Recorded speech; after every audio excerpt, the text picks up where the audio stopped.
जब डॉक्टर उस महिला की जांच कर रहा था तो अचानक उसके दिल में उस महिला के लिए गलत ख्याल आने लगे और महिला को समझ आ गया कि कुछ गड़बड़ है, जिसके अगले ही पल डॉक्टर की उंगली कट गई। यह देखकर कि डॉक्टर खुद को छुड़ा नहीं पा रहा है, लीसा ने तुरंत कदम उठाते हुए अपना पैर डॉक्टर के कंधे पर टिकाकर धक्का दिया और तभी डॉक्टर अपना हाथ पीछे खींच पाया। डर के मारे लीसा ने देखा कि डॉक्टर की कटी हुई उंगली फर्श पर गिर गई है और वह जोर से चीख पड़ी, जिसके बाद डॉक्टर दर्द से तड़पता हुआ जमीन पर लेट गया। बुरी तरह डरी हुई लीसा तुरंत वहां से भागने की तैयारी करने लगी और उसने अपने कपड़े उठाए, दरवाजा खोला और अस्पताल से सीधे भाग निकली।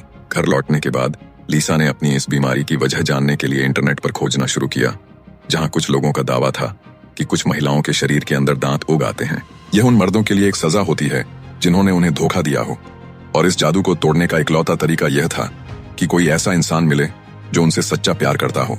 लीसा ने उस लड़के के बारे में सोचा जिससे वह बहुत प्यार करती थी और जो खुद भी उससे प्यार करने का दावा करता था, और वह हमेशा यही मानती थी कि उनका रिश्ता सच्चा और खूबसूरत है। एक दिन वह उसे जंगल के गहरे रास्ते से एक छुपी हुई गुफा के अंदर तैरने के लिए ले गया, जहां गुफा के दरवाजे पर उसने दूसरों के छोड़े हुए कंबल देखे और वे दोनों गर्मी के लिए एक साथ सिमट कर बैठ गए। तभी उस लड़के का असली चेहरा सामने आया और उसने लीसा के साथ कुछ बहुत बुरा किया, जिसकी वजह से बहुत ज्यादा डर कर लीसा वहीं पर बेहोश हो गई। जब उसकी आंख खुली तो वह अपने घर पर सुरक्षित थी और जो कुछ भी उसके साथ हुआ था उसके बारे में सोचने से भी वह बुरी तरह डर रही थी। लेकिन कुछ दिनों बाद जब पुलिस को जंगल में उस लड़के की लाश मिली तो लीसा इस बात से डर गई कि लोग उस पर शक करेंगे और वह जल्दी से अपने घर भागी।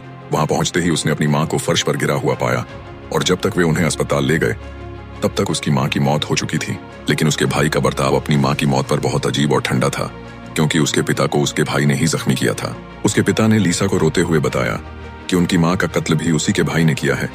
जिसके बाद गुस्से से भरी लीसा घर लौटी, खुद को तैयार किया और अपने भाई के कमरे में चली गई, अपने तरीके से बदला लेने का पक्का इरादा करके।